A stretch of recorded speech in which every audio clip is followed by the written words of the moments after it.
Last time on Zero to Hero, our boy Sil didn't know how to get spirit shards and was just all around, kind of not knowing what was going on. Will he get his ectoplasmic residue and learn how to play this game? Find out that and much more on this episode of Zero to Hero. Alright, so first things first, I did learn quite a bit about spirit shards after talking with some other people about spirit shards and reading your guys' comments, and I actually did quite a bit of testing on how to get these. I am very glad that World vs. World is an option since I'm going to be knocking out 2 Gifts of Battle. I did some Fractals, and I guess just my overall mastery grind up to this point, I haven't had the ability to notice the invisible hidden spirit shard experience bar that fills up when you are like kind of locked out of your masteries. But I do have that locked in now. I am tracking that as long as I don't press on any more masteries, I will be collecting spirit shards. I still need to finish up Leyland gliding, and I haven't really been trying to capitalize on raids just yet. For this week, I actually just did a full Wing 2 clear, which was just available in the LFG, and I am happy to report that I only need 2 more ectoplasmic residue, so out of the 9 chests or 7 chests that I can get each week, because nobody does the bunny and nobody does the brazier in Wing 1 and Wing 3, I only need 2 more. What I've been doing to make sure that I get all the available chests that I can is I just buy cleared instances in the LFG for 5 gold. So you just put an ad up and then you just run around the open map. There's no mobs or enemies or anything. It's a completely cleared map. And so if you do find yourself tight on time working on some of these collections inside of the wings,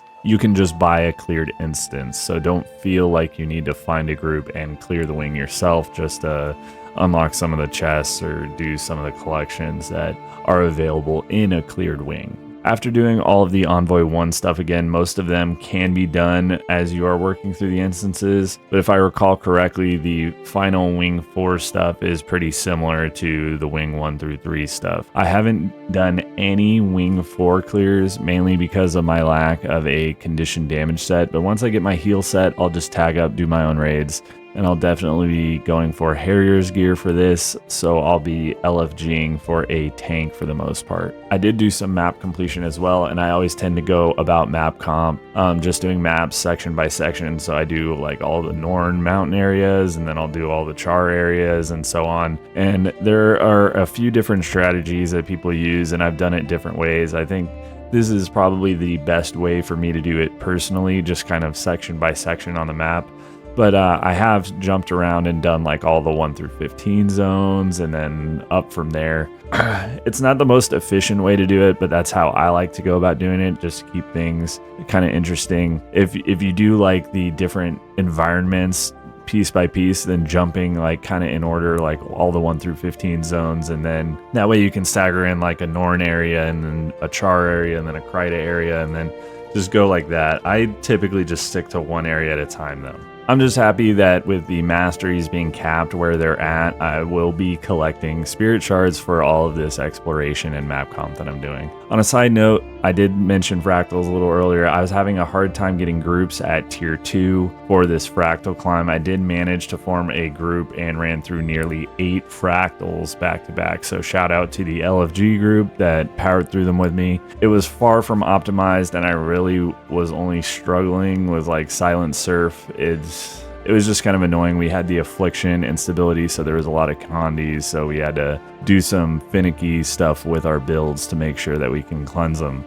Overall, it was interesting for me to see how these players at the lower levels interact with these Fractals, because I'm so used to all the skips, having a healer, just carry, and when I'm done with all my Envoy stuff, I plan on just hard carrying through tier 4. But as of right now, I am officially Fractal level 51, and we are well on our way. I'm hoping to get those Fractal shards, those little special Fractal currencies, so that way I can start upgrading my rings and stuff like that, and maybe I'll get some lucky drops on some ascended gear, which would be nice. As far as the happenings in the game, I did take a look at the Spear live stream where they demoed all of the skills. And let me say that I think ANET has really outdone themselves. The animations look amazing and they all seem pretty fun. I'm curious to see if the Spear will take over for the Greatsword on Power Chronomancer, and it seems that it has the potential with like the whole clarity effect. My only concern overall is the visual clutter, which will make things really hard to see, like boss telegraphs and AoE telegraphs. It's already kind of a mess, but if you have any number of Ellie players in the party, it is going to be hard. But speaking of Ellie, they did seem like they did a good job on the Ellie Spear, and I'm definitely gonna test that out sometime on my main account. Last week, I did mention that I appeared on some live streams, and I wanted to talk a little bit about what that was like from my perspective. I'm a pretty reserved guy in general, and despite doing up to this point hours of videos of me talking, I have to consolidate my thoughts and just explain things and voice them out into the world. People that game with me regularly know that I'll sit in Discord chats and not necessarily drive the conversation or interact with every little thing. So it felt strange being in the podcast or Twitch stream format for me. I was definitely nervous in both cases, and I'll reiterate that Sneb, Teapot, and everybody else, they were great hosts, kind, respectful, and every interaction that we had before, during, after, even, days after we did the thing. I'm just not really happy with my overall showing on either stream, and I felt that it was I felt really unnatural in both cases. And the best way I can explain it is that it felt kind of like a job interview, and it was fully and completely imposed by me.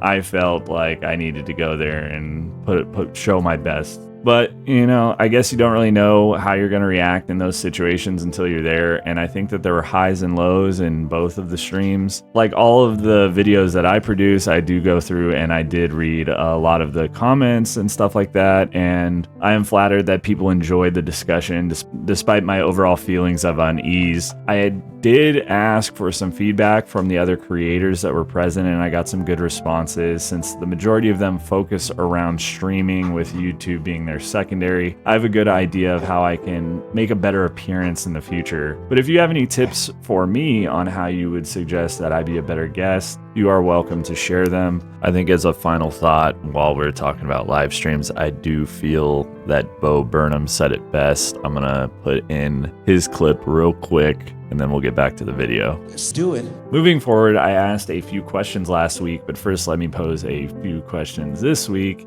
and then we will get into the comments. Question 1. Has any of the media surrounding Janthier Wilds up to this point changed your mind about purchasing the game? I know I put a poll out a while ago on the community tab asking if people pre-ordered or if they were waiting.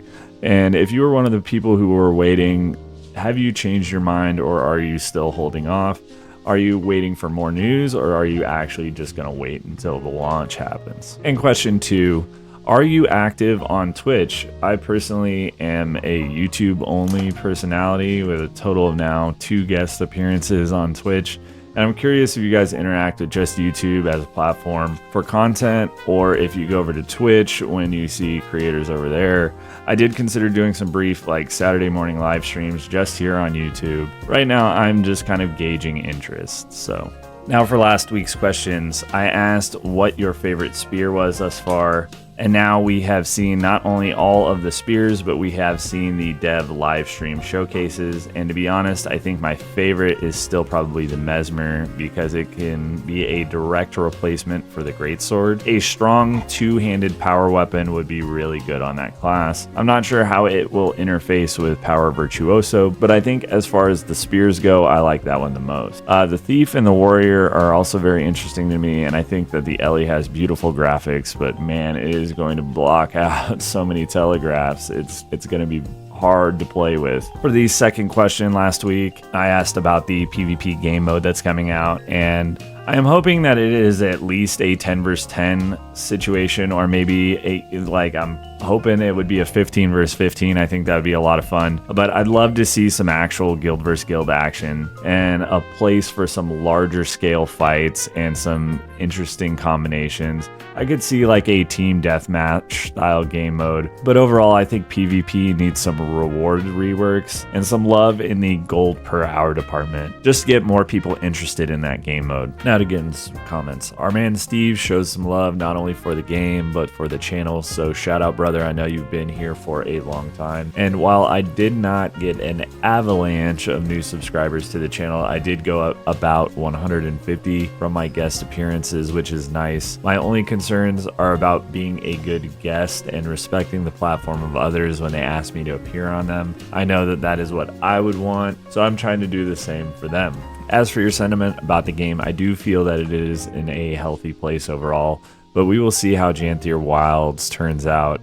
I think that if it is similarly received as Soto was received, then we'll definitely be in a bad place. I have a long form video breaking down this exact topic coming out here soon, but I want Guild Wars 2 to be the best it can possibly be, and sometimes that means voicing your criticisms. Tismith is new here, and I am glad you decided to swing by. I am glad that you liked my inputs on the last poll podcast. I am definitely open to doing it again. I just want to be a better guest and get better at the whole live stream format. But welcome and thanks for the kind words. A number of you, Person Man, Venti, Sowish, Code Me, Dellins, all recommended World vs. World for Spirit Shards, so maybe this week will be World vs. World week in between my map completions. I do need to add that into my rotation for sure. Seni was talking about a free-for-all game mode for PvP, like a Battle Royale style or a Plunder Storm style, and I think that would be good. I have not played Plunder Storm, but I do think that the Battle Royale style, especially with the rise of Fortnite, is a good type of game mode that a lot of people enjoy playing. I personally would like some kind of MOBA style game mode, maybe like a little 3, like we already kind of have that with the cap point system, but it would be good to see something maybe a little bit different that is also 3 lanes. And I am sorry, but I cannot find the comment that somebody wrote. I know that they were a regular here, but it was talking about a ported version of Snowball Mayhem from Winter's Day, and I think that that would be an awesome idea. That game mode is so chaotic, but it is so fun at the same time. Not having it Christmas themed would also be kind of nice. I'm not sure why they don't include the PvP arenas year round as like a rotating monthly thing, because there are a lot of holidays that have these little special PvP game modes. It would be cool to have those, as well as like the little rush events that we get here and there. But with that, I'm going to close out this video. Thanks so much for watching, and a special thanks to all of my subscribers. Those of you who dropped a like and a comment are the real MVPs, helping the algorithm reach more Guild Wars 2 fans, so I really appreciate it. And if you dig the content, do all the stuff, subscribe for more videos, and I will catch you on episode 15. Peace.